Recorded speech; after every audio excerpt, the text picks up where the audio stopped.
tous impliqués dans ce complot. Vous continuerez à chercher parce que c'est plus fort que vous. La police vous touchera pas, mais moi je n'hésiterai pas.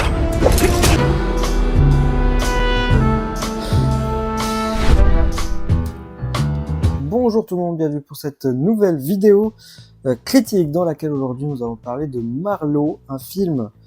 Et alors là, un film réalisé par Neil Jordan. Je vous avoue que cette vidéo, je pensais pas la faire parce que clairement, j'ai vu ce film il y a quelques jours à peine. C'est une déception tellement forte. Et en même temps, je m'y attendais un petit peu. C'est un film avec Liam Neeson. Liam Neeson qui fait beaucoup de films. C'est pas des chefs-d'œuvre, on est bien d'accord. Mais c'est toujours un petit peu sympathique. En général, je passe un bon moment devant les films. Bah alors là, Marlowe, il est sorti quand? Il est sorti le 15 février 2023. Il dure 1h50. C'est un film policier thriller. On est bien d'accord que c'est pas un film d'action. Heureusement que c'est précisé comme ça parce que littéralement, il est là, hein, Marlowe, au cas où. Littéralement, il y a des scènes d'action dans ce film.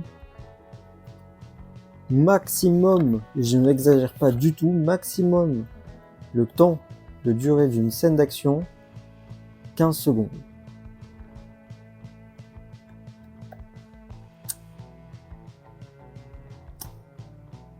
Autant vous dire clairement, hein, je crois que je me suis jamais autant ennuyé devant un film, surtout avec Liam Neeson, que devant celui-ci.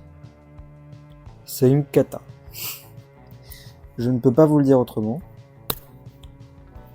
C'est une catastrophe. On a Dan Kruger aussi, c'est vrai que j'ai oublié de le préciser. Je sais pas si on a d'autres. Mais non, clairement pas. Et en plus, je viens de te dire un truc qui est quand même cocasse. Une Dan Kruger Hitchcockienne. Alors, je vois le délire, mais non. Clairement, non. Le scénario est mou comme pas possible. Il y a presque aucun retournement de situation. Il y a aucun effort. La réalisation, vite fait, intéressante, mais alors vite fait, vraiment. Je crois vraiment que, même en termes de jeu d'acteur, c'est pas fou. Je sais pas ce qui a péché, mais il y a quelque chose qui va pas, mais alors vraiment pas du tout. Comme dit, je sais que les films avec Liam Neeson, c'est pas souvent des chefs-d'œuvre. Mais là, vraiment, Marlowe, il y a un gros problème en termes de scène d'action. Même la scène d'action, c'est dommage, parce que tu vois qu'il y a quand même un effort de la part de Liam Neeson, malgré son âge. Je sais pas quel âge il a, mais il a quand même un certain âge. Il fait quand même des efforts, il fait quand même des films en général avec des scènes d'action. Et là, vraiment, scène d'action, 15 secondes max, où il rencontre aucun problème. C'est ça en plus, c'est qu'il a aucun échec dans ses scènes d'action. C'est-à-dire qu'il arrive à tout dès le début, il a aucun obstacle. Pourtant, il arrive à échouer à un truc hyper bête.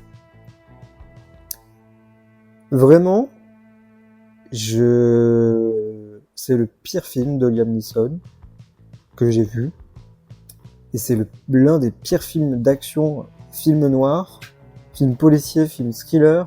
C'est dommage parce que je me suis fait la réflexion en voyant le film, c'est que généralement je trouve que la différence entre chaque personnage qu'interprète Liam Neeson n'est pas flagrante. Alors vraiment pas flagrante.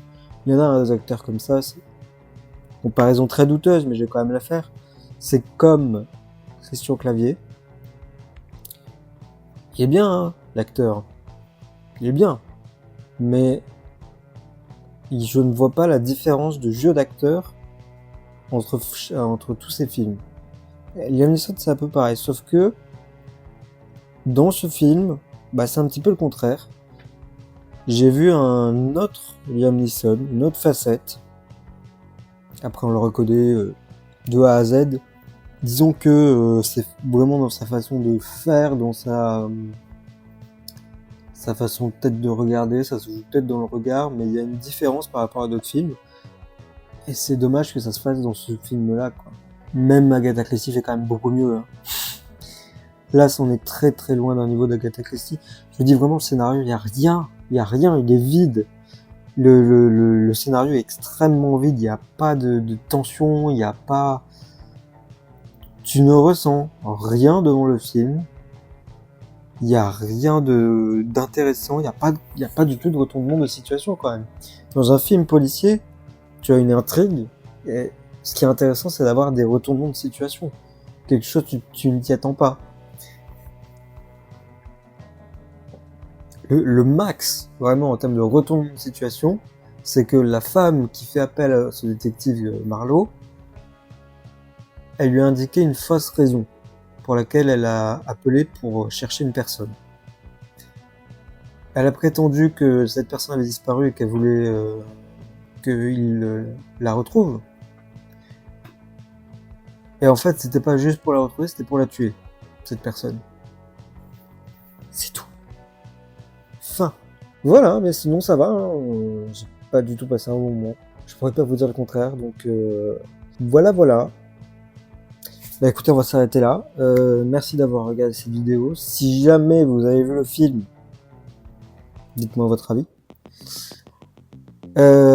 Sinon, je vous souhaite du coup le meilleur pour vous. On se retrouve très prochainement pour une vidéo critique ou réaction. Portez-vous bien. Ciao.